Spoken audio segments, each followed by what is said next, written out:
Divina Comédia de Dante Alighieri, Inferno, canto 19. Na terceira fossa estão os simoníacos.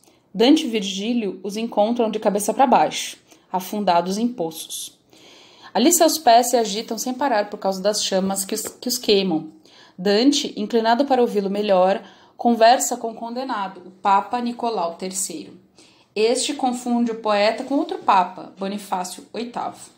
Mal entendido o desfeito, Nicolau profetiza a vinda de Bonifácio e de outro Papa, Clemente V, ao inferno, onde se juntarão a ele.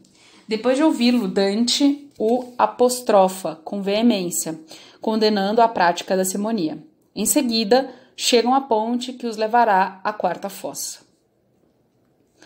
Ó Simão, o mago, ó míseros sequazes, que as coisas de Deus, das quais com bondade deverias esposares. Fostes rapaces, que por ouro e prata as adulterastes. Que as trombetas soem por vós, que na terceira fossa estáis. Estávamos na tumba seguinte, sobre a levadiça, bem no centro do Malebolge. Ó suma sapiência, quão grande é a obra que mostras no céu, na terra e no mundo mau, e quão justamente distribuis tua virtude. Vi pelo desfiladeiro e pelo fundo a pedra lívida, cheia de furos, todos bem largos e redondos.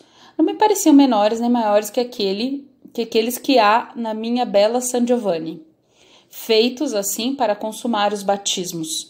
Um deles, não faz muito tempo, arrebentei para tirar de dentro uma criança que ali se afogava, e que isso cele, sobre tal episódio, toda a possibilidade de engano.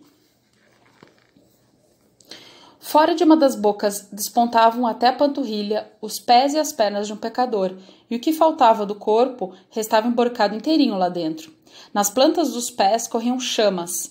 Isso os fazia balançarem as pernas com toda a força que haveriam de entortar e ficar cambaias. Como as chamas que se movem pelas coisas besuntadas e correm na sua superfície, assim elas deslizavam dos calcanhares à ponta dos pés do desgraçado. Quem é aquele, mestre, que se crucia balançando os pés mais do que seus consortes? Disse eu. E cuja chama vermelha mais devasta?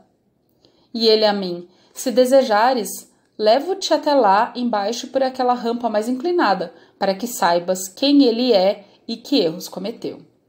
E eu, as coisas que mais me agradam são as que te são mais caras.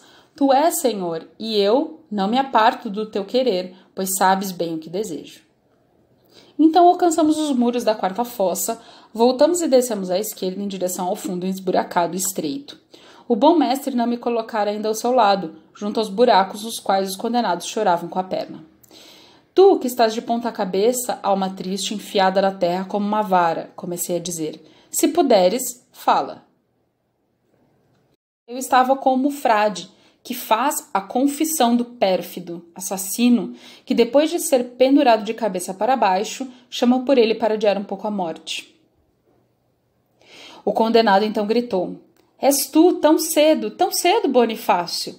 A profecia errou por alguns anos. És tu mesmo tão rápido te saciaste de enganar a bela dama? Depois de fazer-lhe um belo estrago? A bela dama para ele é a igreja. Estaquei como quem não entende o que lhe disseram e se envergonha por não saber como retrucar. Então Virgílio disse, diz logo a ele, não sou este que julgas crer. Respondi como foi imposto.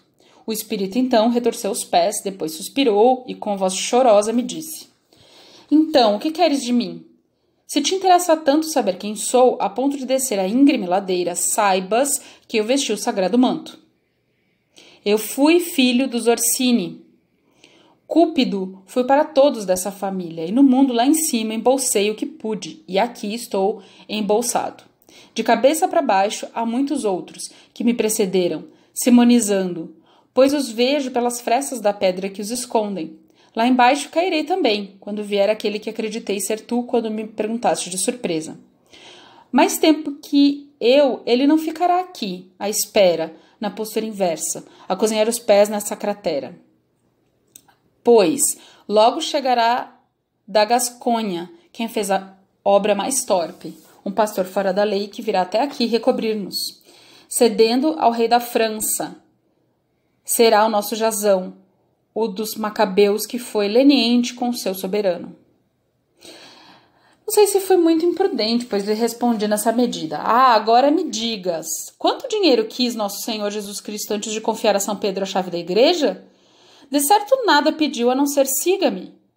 Nem Pedro, nem ninguém tirou de Mateus ouro ou prata quando escolheram para ocupar o papel daquele que por traição perdeu a alma. Bem estás, porque és bem castigado, e olha bem a moeda mal adquirida que colocaste contra o rei Carlos, o valoroso. E se não fosse ainda o veto que a reverência à suma chave me impõe, chave que seguraste nas mãos quando vivo, eu usaria palavras ainda mais pesadas, pois o mundo inteiro se entristece por força da sua avareza, com a qual pisaste nos bons e alcançaste os perversos. Sobre vós, pastores, previu o evangelista, quando aquela que se senta sobre as águas virou puta de reis. Ele se refere de novo à igreja. À vista de todos, aquela que com 7 cabeças nasceu e 10 chifres teve como fundamento até quando a virtude agradou seu marido. Fizeste vosso Deus de ouro e prata, e o que vos difere dos idólatras? O fato desses orarem para um só e vós para um cento? Constantino, de quanto mal foi mãe, não a tua conversão, mas a doação que fizeste, tornando muito rico o primeiro padre.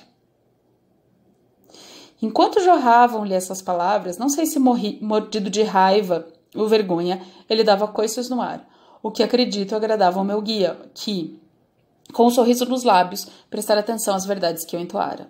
Em seguida, me agarrou o peito com os 2 braços e retornou para a via que descera, sem se cansar por me levar assim. Me pôs em cima do arco, bem no ponto onde se passa da 4ª para a 5ª fossa, e ali depôs a carga tão suavemente, mas ainda por causa da pedra bruta e íngreme, que nem mesmo uma cabra subiria tão facilmente.